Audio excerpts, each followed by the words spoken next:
Deus Pai de infinita misericórdia e bondade, Jesus querido amigo e mestre, estamos aqui mais uma vez agradecendo por mais essa oportunidade que estamos tendo, que possamos nesse momento recebermos o auxílio do alto dos irmãos da espiritualidade superior, que aqui estão nessa casa tão querida e amada, que a nossa irmã Sueli, que vai fazer uso da palavra, fazendo o ensino da escala espírita, possa ser bem intuída, e com certeza o será, e que assim nós outros possamos aprender ao máximo todos esses ensinamentos. Obrigado mais uma vez, que assim seja em seu nome e em nome de Deus Todo-Poderoso. Que assim seja. Sueli Machado. Vamos lá.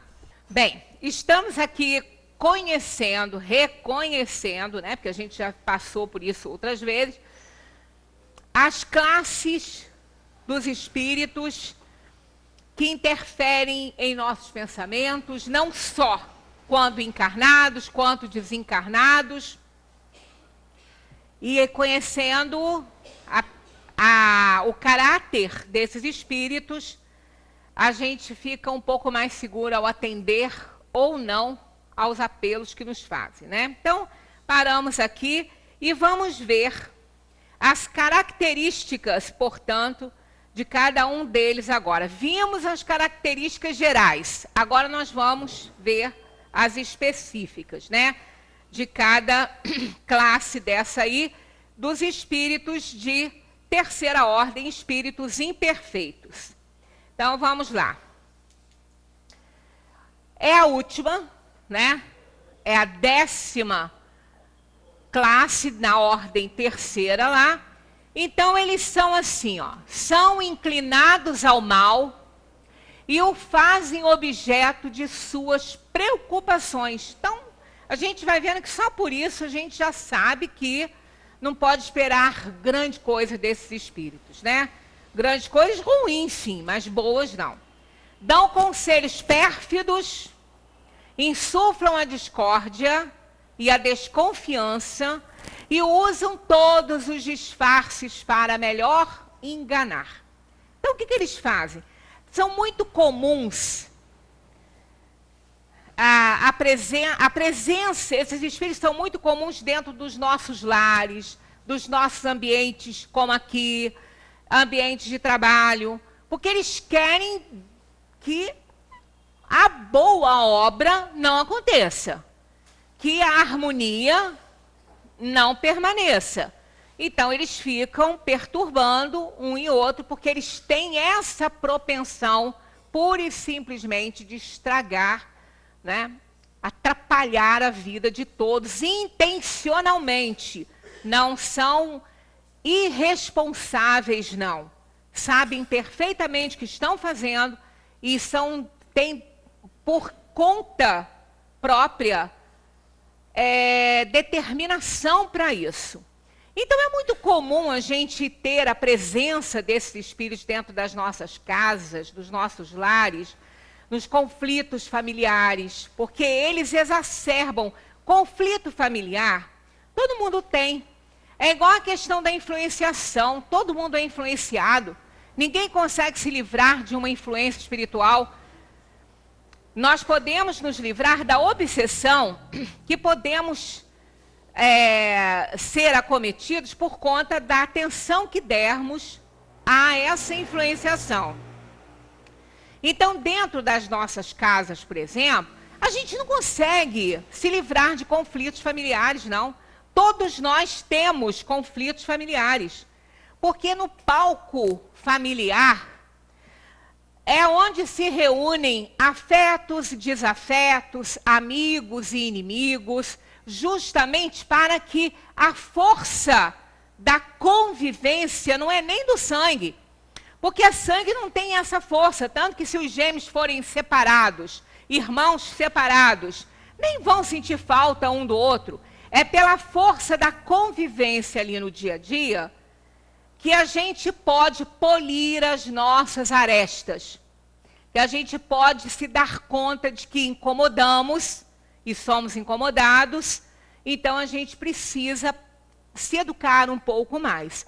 Então, ali é onde estão reunidos aqueles que nós pedimos para fazer parte da nossa família, como irmãos, como pais, filhos, como seja como for, Então é muito difícil uma família não ter conflito familiar. Praticamente impossível no planeta Terra, que é um planeta de provação e expiação. Um planeta onde nós estamos, onde nascemos justamente para resgatar um passado de erros, um passado delituoso. Então, obviamente que os conflitos vão existir. Mas aí é que tem que ter cuidado. Na hora daquela discussão, que vai surgir, sempre surge, na hora das controvérsias, dos desentendimentos, das reivindicações por direitos, porque deveres ninguém reivindica, né? Dos direitos e tudo, vamos pensar com bastante bom senso, com coerência. Eu li um livro esta semana, esse fim de semana, com a minha netinha, porque eu estava lá com ela e foi para ela fazer um trabalhinho de casa. E eu fiquei de anotar o nome da autora e não anotei. Mas eu vou ligar, porque a minha nora pode verificar isso para mim, ou até na próxima vez que for. É A Raiva. Olha, eu vou procurar na internet também, que com esse nome aí eu vou identificar o livro. Pode ter vários, mas eu vou identificar o livro. Olha, maravilhoso. É uma história para criança, mas na verdade não é. Como todas as histórias dos contos de fadas, né? São bonitas, são graciosas com as princesas e tudo, mas todas elas têm um fundo moral para os adultos. As crianças nem conseguem entender aquilo ali. Mas a gente que está contando tem obrigação de entender, né? Então, essa raiva, esse livro é sensacional, né? Tudo que a gente aprende dentro da doutrina está relatado ali nessa questão aí, né? Tudo dessa questão da raiva, né? Daquela contrariedade que nos faz subir aquela escada. Então, ludicamente, de uma outra forma ali, a autora subiu aquela escada da obsessão que a gente já apresentou aqui, com a questão daquela contrariedade, da raiva, das coisas que vão se somando, né? Então, ela bota no início da primeira página uma mancha vermelhinha. Parece um desenho de um microbinho, assim, quando, né, com aqueles tentáculozinhos assim, tem uma boquinha, sozinha, pequenininha, ali, sozinha. Mas já no decorrer da história, aquela raiva já pega alguém. Aí ela já abocanha a perna da calça do homem, e ela vai subindo, ela vai começando a se alimentar do dia a dia, das nossas contrariedades. É fora de série esse livro, amei. Então eu vou trazer, inclusive, eu vou até adquiri-lo, porque é importante a gente ter. E vou trazer todo o nome direitinho para vocês.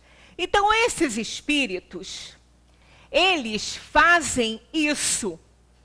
Eles se alimentam, né? A raiva se alimenta das nossas contrariedades, das coisas que nos acontecem, até que ela chega um momento que ela explode. A raiva explode de tanta raiva. Ela comeu tanto, né? Ela se alimentou tanto de raiva que ela acaba explodindo. Aí a última página é sensacional. Tem a penúltima é toda vermelha, que a raiva explodiu, espalhou raiva para tudo que é canto. E a última página, ela está dividida assim, como se fosse a linha do horizonte. Então, um pouco acima do meio, né? Para baixo, assim, tudo assim, preto e branco, e cheio de rabiscos, cheio de coisas rabiscadas. Toda a página, as duas páginas, né, assim, pegando as duas folhas, aquela linha demarcando, como se fosse a linha do horizonte, alguns risquinhos saindo da linha do horizonte. Eu achei isso também sensacional por quem desenhou essa página. E no canto, né, o livro virado para a gente assim, no canto esquerdo, assim, um pouquinho já caminhando assim para o meio, está um bonequinho todo rabiscadinho assim, todo azul, todo azul, com um lápis azul, tinta azul, e ele tem uma vassourinha na mão. Aí vem dizendo assim, que ali estava mostrando o trabalho do bom senso, é a última fala do livro, né? O trabalho do bom senso para limpar e arrumar a bagunça da raiva. Olha, é sensacional esse livro. E aí é aquela história, é o que acontece dentro das nossas casas, dos nossos lares, nos nossos conflitos familiares. Começa aquele conflito pequenininho, aquela coisinha de nada ali, mas vai crescendo com as coisas que vão sendo ditas, que vão alimentar aquela raivinha inicial, e vai chegando um ponto tal que explode de raiva, né? Ou a todo mundo, ou um só, não importa, mas vai haver essa explosão. E isso aí, não tenhamos dúvidas que isso aí, ó, é causado por esses espíritos impuros, ó, dão conselhos pérfidos, insuflam a discórdia e a desconfiança e usam todos os disfarces para melhor enganar. Nesses disfarces, o que eles usam para nos enganar? Eles acionam as nossas fraquezas. Eles vão no nosso calcanhar de Aquiles, naquilo que nos convém, né? Dando-nos razão.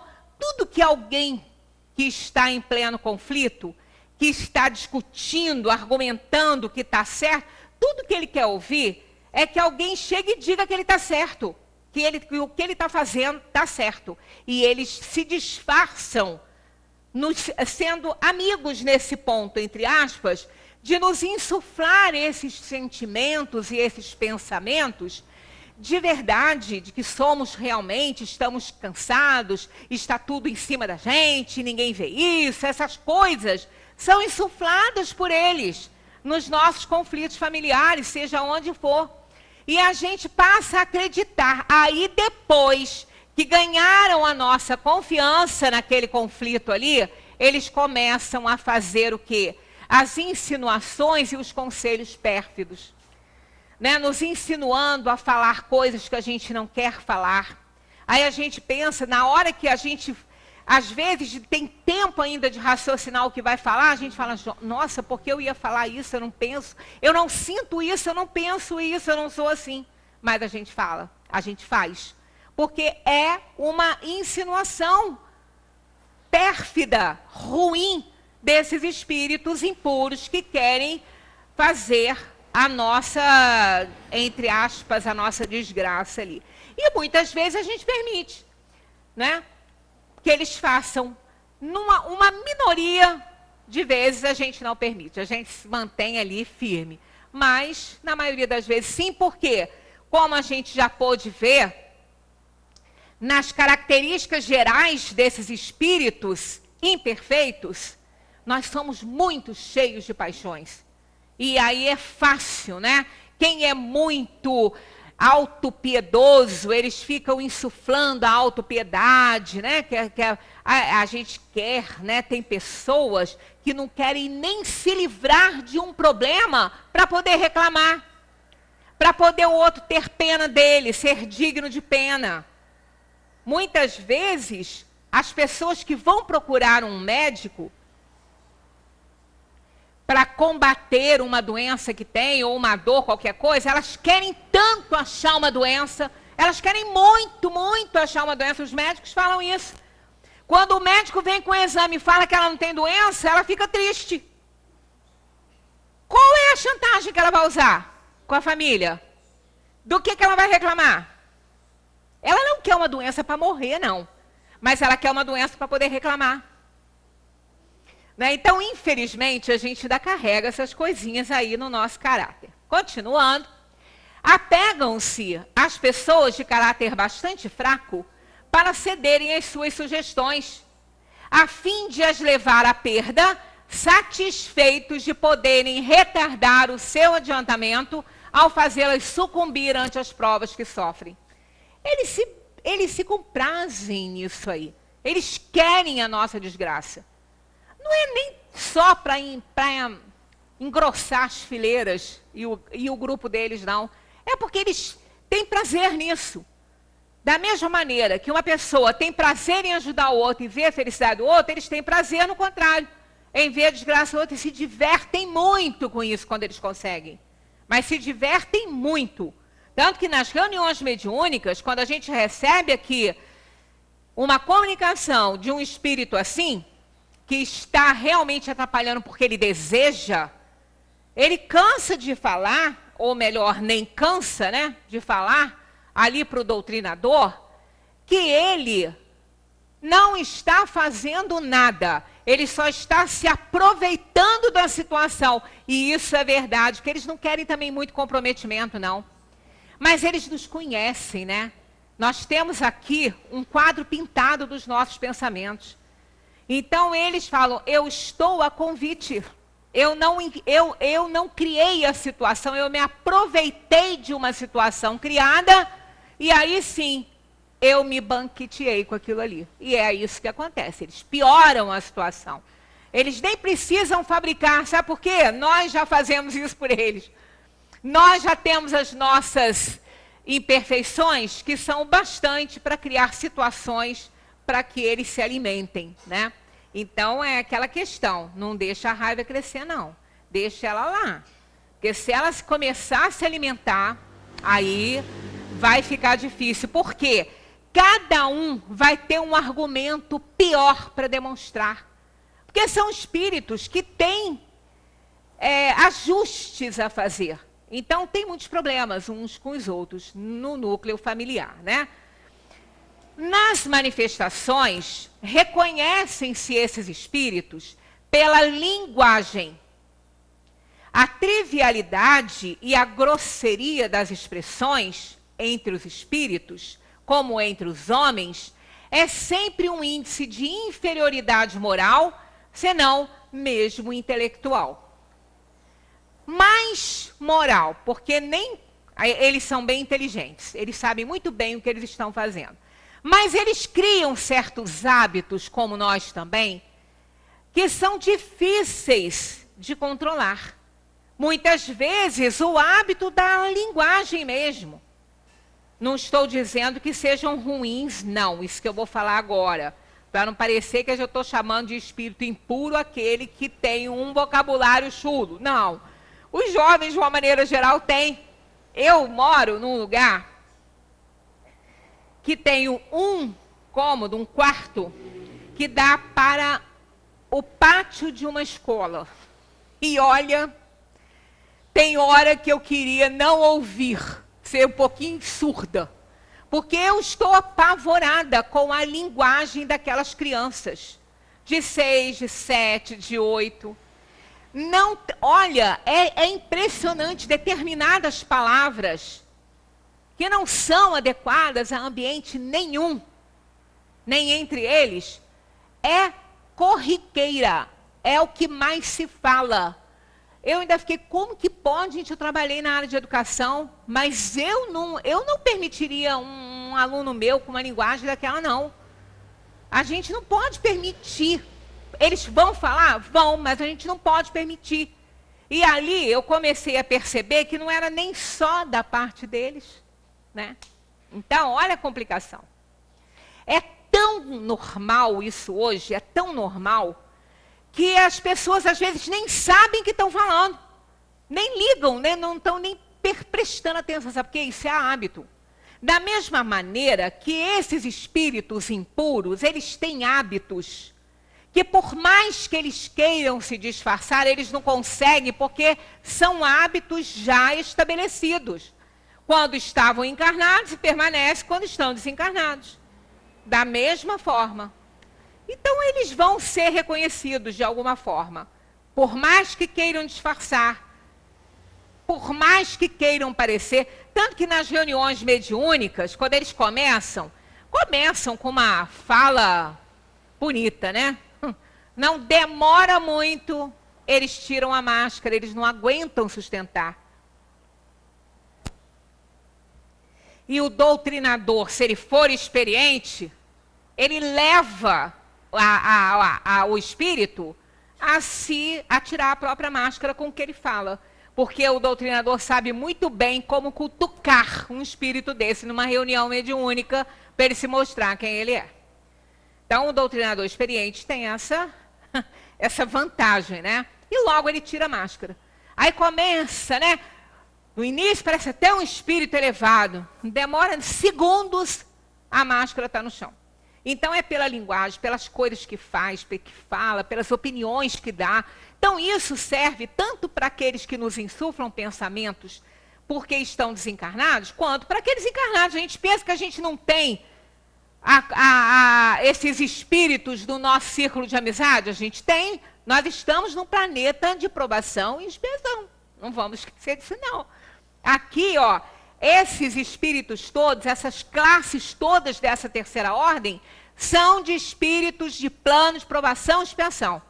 Tem uma variedade enorme de níveis evolutivos aí, né? Então, a gente está cercado deles e podemos até ser um deles. E nem nos darmos conta muitas vezes, né? Mas se formos ainda um deles ali, daqueles mais inferiores, né, desses aí impuros, a gente está no caminho certo para deixar de ser. Então, não tenhamos medo, porque nós estamos com assim, todas as condições, todos os ensinamentos, todas as lições para que a gente deixe de ser muito inferior, né?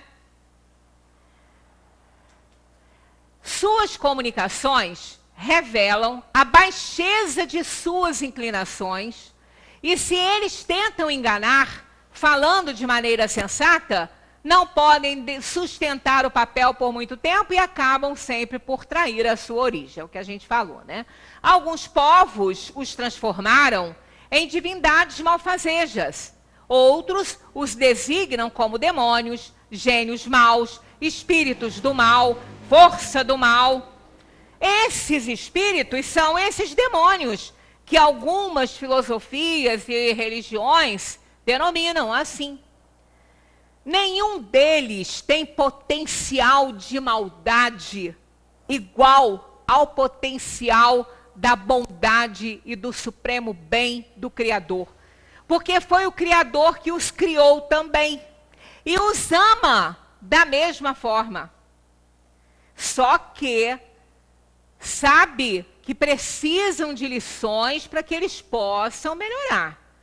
É aquele pai que tem 2 filhos, 3 filhos disciplinados, bonzinhos, né? Sempre ali. E um outro totalmente voltado para o mal. Faz tudo errado, prejudica, não aceita, até por sinal... É novela, a gente sabe que a gente não gosta muito de ficar com essa coisa de novela, mas essa que está começando agora, essa obra é muito bonita. Eu não conheço como novela, conheço como literatura, Era Moisés. É uma história parecida, é uma família. E eu achei que no momento que nós estamos vivendo, eu gostei disso vir agora, nesse contexto, para resgatar esses valores familiares, para resgatar esse amor, né? Para resgatar essa interferência benéfica da figura materna, quando é lúcida, quando é como essa mãe é, né? Ela tem um assim, né? Um dos meninos. E hoje eu acho que vai ao ar, mas como eu conheço a história, eu sei que deve bater agora, porque aconteceu ontem, né? Ela, não sei nem se já passou, porque eu também não vi tudo, mas ela percebe esse caráter do filho, ela pede ajuda ao outro filho, né? Então, ela não deixa de amar nem um minutinho aquele que está, né, fazendo coisa boba, mas que para aquele tempo já não era bom, né? Não era legal aquilo, né? Imagina hoje o que a gente vê as famílias passarem, né, com os seus filhos. Então, a gente precisa entender que todos esses espíritos são filhos de Deus. E Deus os ama da mesma maneira que ama aquele mais perfeito, que a gente vai ver depois, os espíritos puros. Por quê? Porque aquele espírito puro, que é a primeira ordem, né, e classe única, ele passou pela fieira da ignorância, com certeza, e pela fieira do mal se deixou que o mal fosse gerado em si mesmo. Então, todos esses espíritos, esses demônios, esses gênios maus, esses espíritos do mal, eles estão assim, mas eles não são isso. Eles estão temporariamente nessa ordem aí inferior, nessa classe mais baixa dos espíritos, fazendo realmente o mal.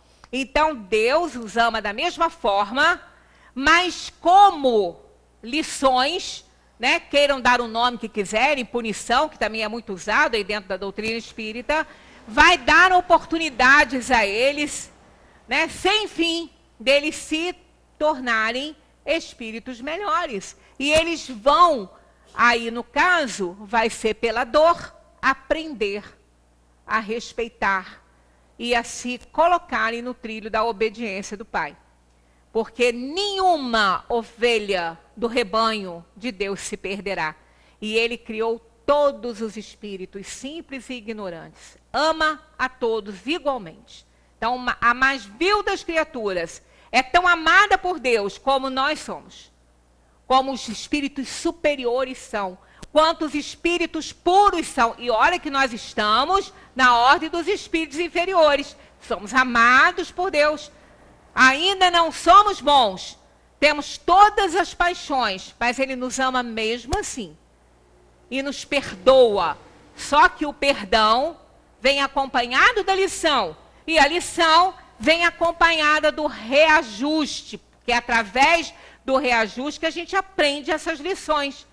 Que podem nos chegar através do amor ou da dor, na maioria das vezes chegando através da dor, porque a gente entende um pouquinho melhor, né, a dor forte do que o amor que às vezes a gente nem valoriza que recebe. Então, infelizmente, não temos que sofrer, mas na maioria das vezes o sofrimento é benéfico para nos ensinar. Tem um psicólogo interessante, ele é casado com uma brasileira, ele é americano, e ele escreveu um artigo muito interessante, intitulado Não Fujas da Dor. Não fujas da dor. Que ele sofreu, aos 20 e poucos anos, ele contraiu a síndrome do pânico. Ele estava estudando ainda, e a vida dele tem sido uma luta imensa contra isso. E ele falou que ele aplicou para ele, depois que ele estudou, que ele fez psicologia, ele fez doutorado, ele foi aplicando para ele esse método que ele entendeu que para ele estava sendo bom, que é não fugir da dor. É até um método meio que revolucionário, porque a maioria vai para essa questão, né? Se está doendo, se desliga do problema. Se alguém está te fazendo sofrer, se afasta dela. E não é esse o objetivo. A gente tem que ter muito cuidado com isso. Não é? Porque as dores vêm como lições de aprendizado. Se afastarmos esses professores que estão nos desagradando, nós não vamos aprender a lição. Por isso que o inimigo, segundo os espíritos, o inimigo deve receber de nós uma certa dose de gratidão. Porque ele está sendo o instrumento para que a gente receba uma lição valiosa. Eu sei que é difícil, a gente não está com essa bola toda. Mas é por isso que não é difícil amar os inimigos. A gente não precisa dar abracinho, não precisa bater palma, morrer de rir com as coisas que eles estão fazendo. Mas também não precisamos querer mal, porque ele está sendo o instrumento para que a gente resgate o nosso passado. Talvez um amigo não apontasse tão certamente para a ferida como ele aponta. E quando ele aponta, a ferida sangra. E quando uma ferida sangra, o que a gente faz? Trata dela. Bota remédio, cuida, até que ela sare.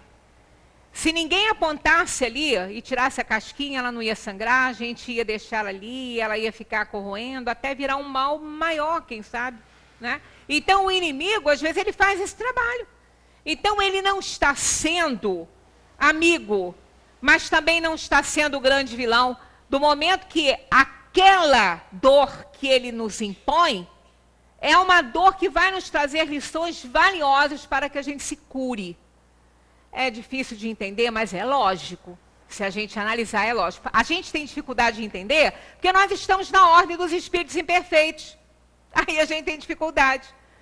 Como a gente tem dificuldade de entender que um anjo da guarda pode nos levar para uma situação fatal. Uma situação onde vamos morrer. É difícil entender, mas são coisas necessárias à vida. Fazem parte da vida e das escolhas que nós fizemos quando reencarnamos. Para que a gente possa resgatar o nosso passado. Bem, alguns povos, então, transformaram essas divindades malfazejas, outros, as desígnios de demônios, gênios maus e espíritos maus. Então, quando estivermos sendo influenciados por um desses espíritos aqui, e a gente vai saber pela linguagem, pelo que nos influenciam, né, nos insuflam em nossos pensamentos, não vamos ter raiva, não vamos ter ódio, porque eles se alimentam disso. Eles se alimentam disso. Uma força só é inibida quando ela recebe uma ação contrária. Então vamos orar por eles. Orar por eles. Pedir até perdão por algo que a gente possa ter feito a eles. Porque eles não precisam de a gente ter feito nada para nos influenciar, não. Bastam os nossos pensamentos ruins.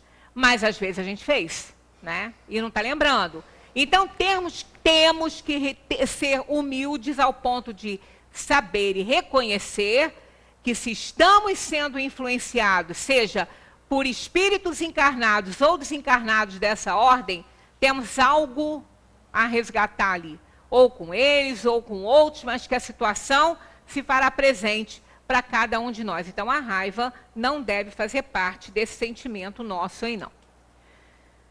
Quando encarnados, olha só, inclinam-se a todos os vícios que as paixões vis e degradantes engendram. A sensualidade, a crueldade, a traição, a hipocrisia, a cupidez e a avareza sórdida. Nós podemos ter essas coisas em nós também. Querem ver como que a gente ainda pensa e que não está tão distante do sentimento que eles carregam? É por uma boa causa, uma boa justificativa, mas a gente tem isso. Quando alguém faz uma maldade com alguém, com uma criança, né? Hoje mais uma criança de 9 anos autista foi estuprada, foi violentada e morta num parque, um horror, né?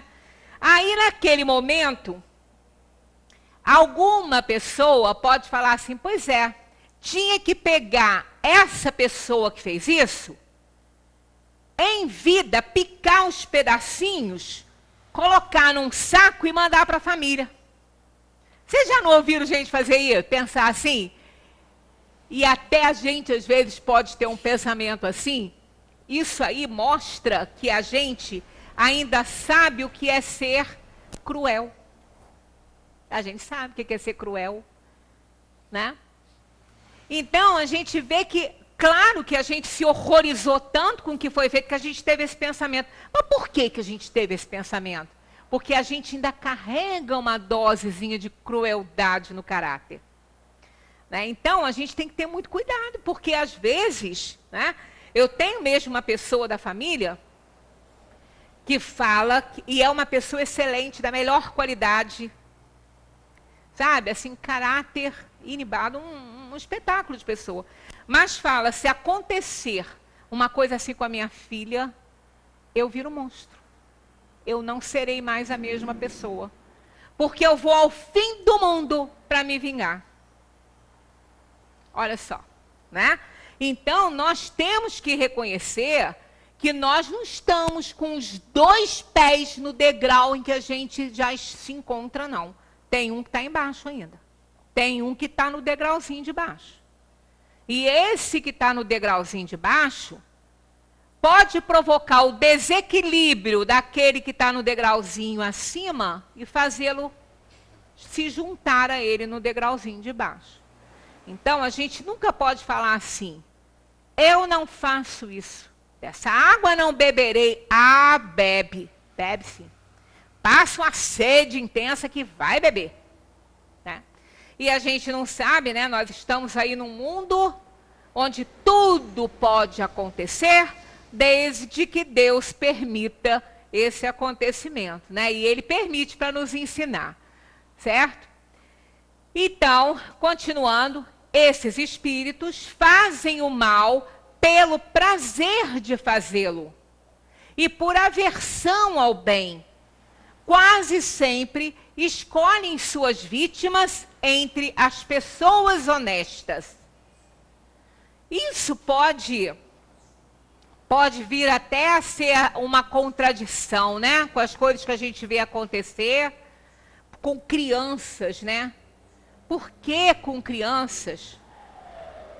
A gente tem muitas explicações, e a maior delas é a reencarnação.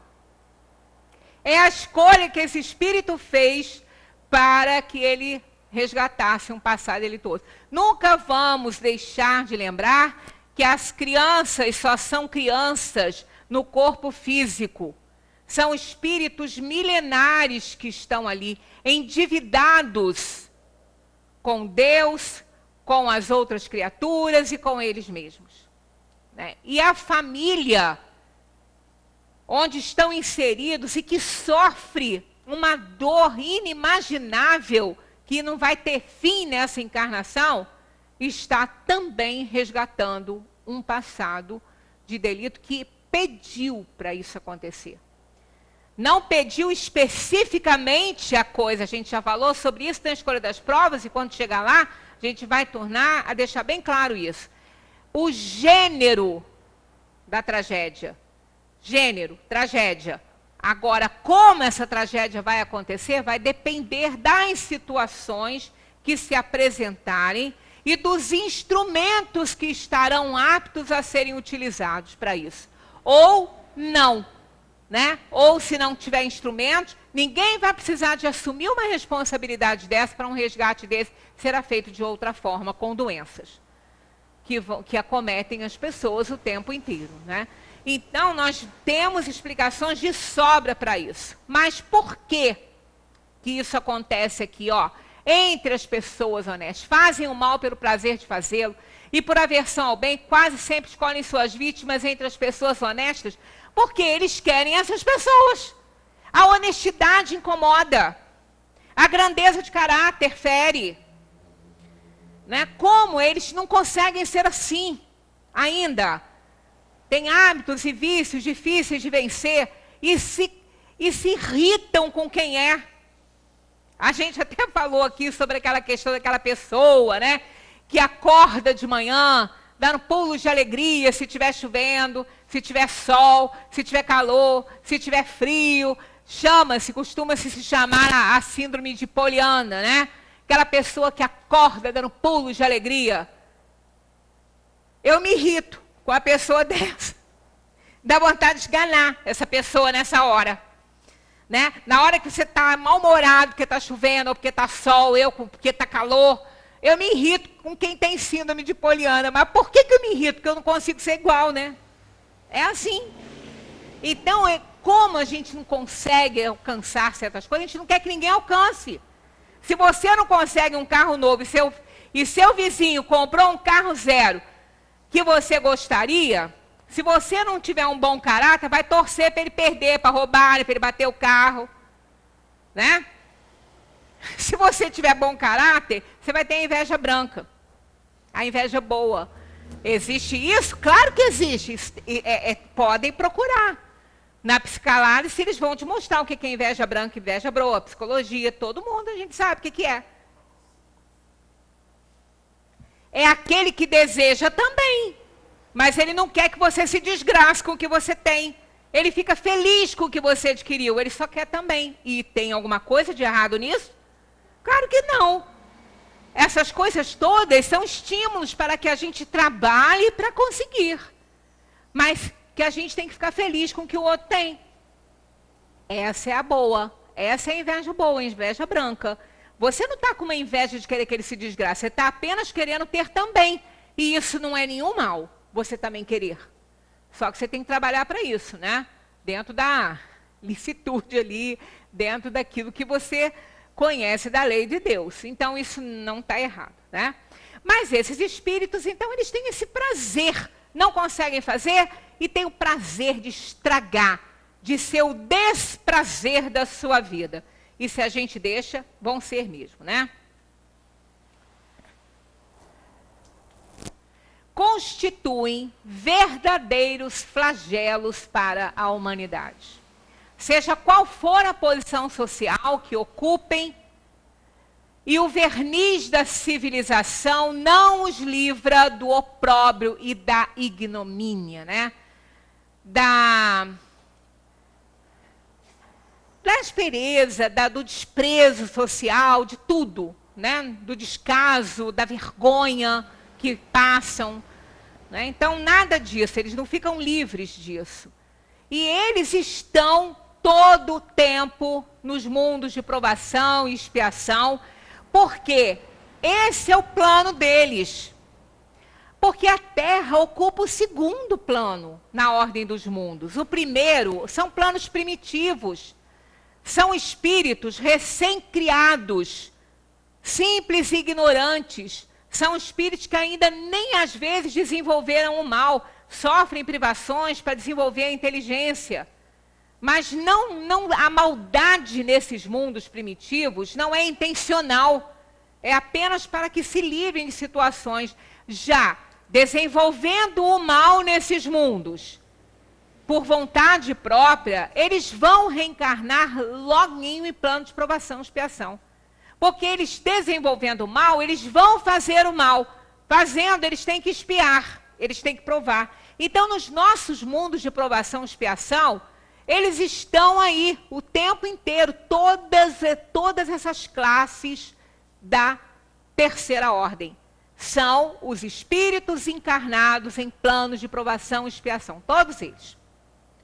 Tem os bons? Tem para servir de modelo, senão também a gente não ia aprender nada, né? Mas eles estão aqui. A grande maioria, somos nós que estamos aqui. Pertencemos a essa ordem dos imperfeitos.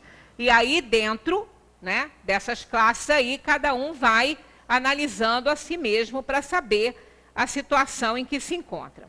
Agora, nós vamos para a nona. Espíritos levianos. A gente vai ver que não são como os outros, né? Olha só. São ignorantes, malignos, inconsequentes e zombeteiros. Eles não são maldosos. Eles não querem o tempo todo fazer o mal para ninguém. Mas são inconsequentes. Esses são tão comuns no plano de provação e expiação, muito mesmo. Metem-se em tudo. E a tudo respondem sem se importarem com a verdade. São mentirosos. É por isso que nas reuniões mediúnicas não é aconselhável o espírito que está psicografando assinar a psicografia. Não é aconselhável isso. Porque ele vai botar nome de espírito de escola, ele não vai ser acreditado naquilo que ele está escrevendo e a assinatura que ele vai dar, porque ele vai ser reconhecido pelo seu linguajar. Não é como aquele crítico de arte que vai fazer uma análise de um quadro que foi encontrado em alguma galeria, assinado por Renoir, ou seja, quem for. Eles vão analisar e vão falar, não, esse quadro não é dele. Ele não tinha essa pincelada, ele não usava esse tipo de cor, esse quadro não é dele. Então, pelas características, o crítico vai ver que não é. E na hora que esses espíritos estiverem nos insuflando pensamentos, ou os encarnados falando que a gente deve fazer isso ou aquilo, a gente vai reconhecer. que eles são uns zombeteiros. Tanto que, às vezes, um conhecido ou outro, quando a gente está falando uma coisa séria, ele dá uma ideia que a gente olha para a pessoa e fala assim, mas é sério isso que você está falando? É sério? Ah, é isso mesmo? Aí, não, é uma inconsequência. Não posso seguir teu conselho, cara. Olha o que você está me falando para fazer. Quer dizer, não são maus, não querem ver o amigo perdido, não, mas são inconsequentes. Não analisam as coisas, né? Não analisam. E metem-se em tudo, achando que são os donos da verdade. Gostam de causar pequenas contrariedades e pequenas alegrias. De fazer intrigas, de induzir maliciosamente ao erro, por meio de mistificações e de espertezas. Pessoas hipocondríacas são vítimas deles. Como eles se divertem? Porque tem pessoas que vão visitar uma pessoa que está com tosse, ela sai de lá convicta de que ela está com pneumonia. Né? Aí, os galhofeiros e levianos, eles ficam, é isso mesmo, você deve ir ao médico, você está mal pra caramba, olha que vai dar câncer depois da pneumonia. Eles se divertem com os nossos medos, com as nossas incertezas. Né? Então, eles são muito galhofeiros, muito levianos. Mas não querem desgraçar a vida de ninguém, eles querem se divertir. E olha como eles conseguem.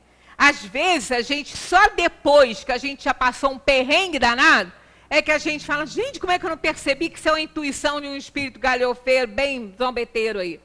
Queria ver apavorado, né? Principalmente aquela pessoa que tem muito medo de morrer. Né? Tem gente que tem muito medo de morrer. Outros não têm. Outros dizem que de jeito nenhum tem medo de morrer. Não tem mesmo, mas quando pega uma coisa braba aí, sai para 200 médicos ao mesmo tempo. Não querem, né? Então tem. Né? Mas por que que a maioria tem? 99,9% de todos têm medo da morte. Porque a gente tem um instinto de conservação que nos prende a esse mundo. E se assim não fosse, haveria um número enorme, muito maior de suicídios. Porque nós sabemos que aqui ninguém veio fazer turismo. Todo mundo veio para cá para dar sua dose, né, de dor, de sofrimento, de insegurança, todo mundo. Não veio fazer turismo, não. Todo mundo tem problema. Ninguém passa por essa vida em brancas nuvens, como disse Otaviano, né? Ninguém. Todos nós temos a nossa cruz para carregar.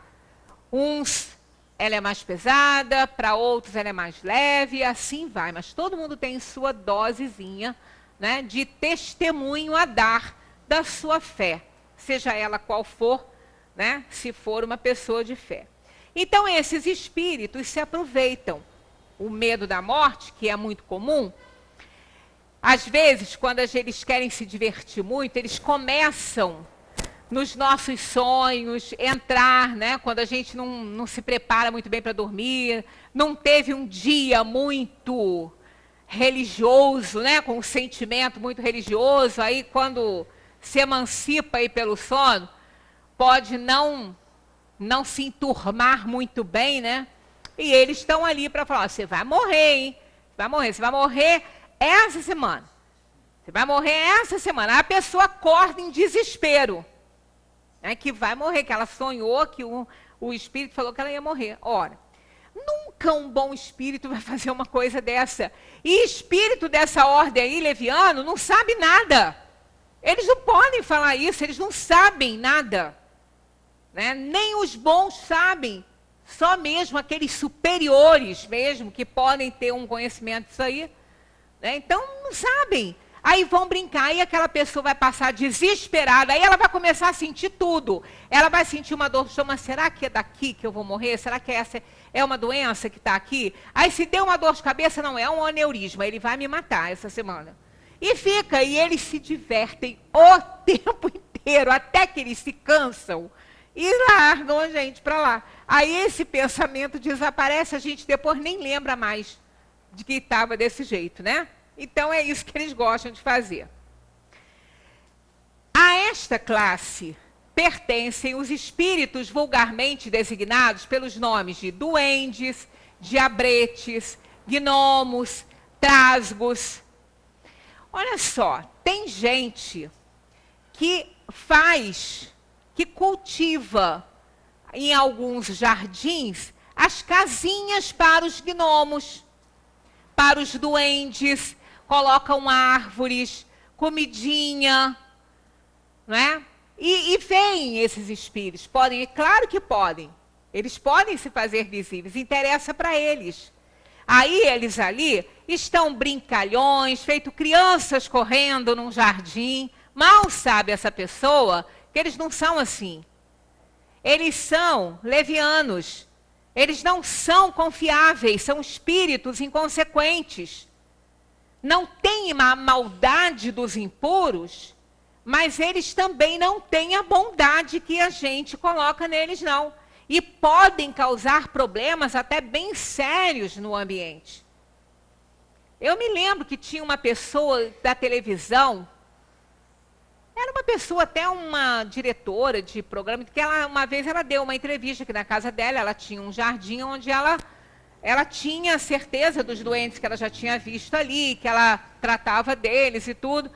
Olha, isso é uma tremenda de uma bobagem. E esses trasgos, ao contrário dos duendes e dos diabretes e dos gnomos, que são pequenininhos, né? Eles são imensos, né? São criaturas, daquele início das mágicas, e diziam que eram criaturas mágicas, mas eram monstruosas, né?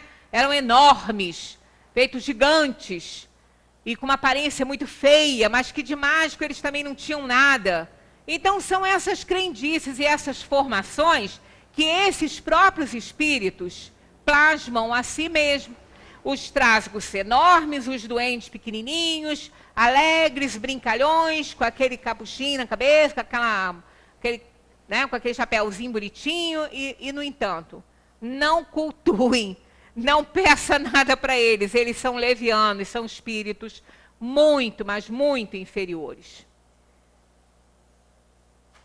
Estão sob a dependência de espíritos superiores, que deles muitas vezes se servem como fazemos com os criados. Eles são inconsequentes, mas como eles são inferiores, eles estão sob a autoridade dos bons espíritos. Então, se um espírito superior precisar do trabalho deles para alguma coisa, eles vão se servir desses espíritos. Às vezes, é necessário um fenômeno aqui, um fenômeno ali, para dar a lição necessária a determinada instituição ou até individualmente falando. Então eles são usados, eles estão sempre sob a dependência. Aliás, todos eles, né? Todos os espíritos dessa ordem aí, terceira, em todas essas classes que a gente está vendo, eles estão sob sob a autoridade dos superiores. Eles não vão poder fazer nada que transgrida uma ordem de um espírito superior. O que acontece é que, pela nossa sintonia, eles não são barrados, porque nós temos livre-arbítrio. É o caso daquela mãe que vê a criança subir, ela vai lá e tira, sobe de novo, ela vai lá e tira, até que ela não aguenta esse vai e vem, fica do lado, protegendo, mas deixa a criança levar um susto, para ela não subir mais numa cadeira, para não cair. Então, esses espíritos superiores, às vezes, deixam que a gente passe por alguns apertos, não só com os espíritos impuros, nos conflitos familiares, falando que a gente bem entende, bem como sendo vítima desses brincalhões e levianos dentro da nossa casa, para a gente aprender, já que por amor e por conselho a gente não está aprendendo. Então, eles estão sempre sob a autoridade. Qualquer espírito não faz o que quer.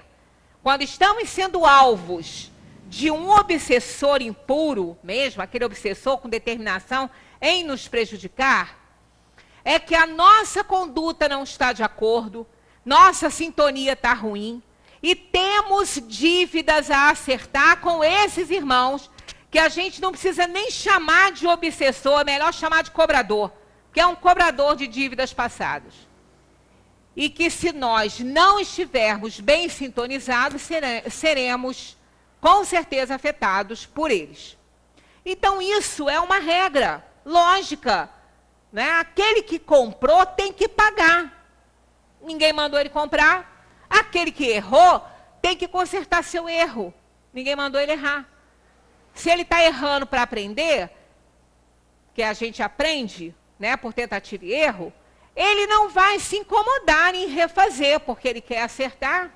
Ainda que com algum sofrimento, ele vai aceitar de bom grado aí, né, a lição que lhe está sendo oferecida. Bem, nossa hora já alcançou ali, nós vamos parar nessa característica aí, e vamos dar seguimento ainda a esses espíritos, ó, dessa classe, tá vendo? Vamos parar aí no slide 24, e a partir de semana que vem, continuando com essas características e vendo realmente com quem nós estamos lidando. Muita paz para todos, que a gente fique bem atento. Sempre recorrendo, né, e cumprindo aquele pedido do mestre. Orai e vigiai seus pensamentos. Muita paz para todos.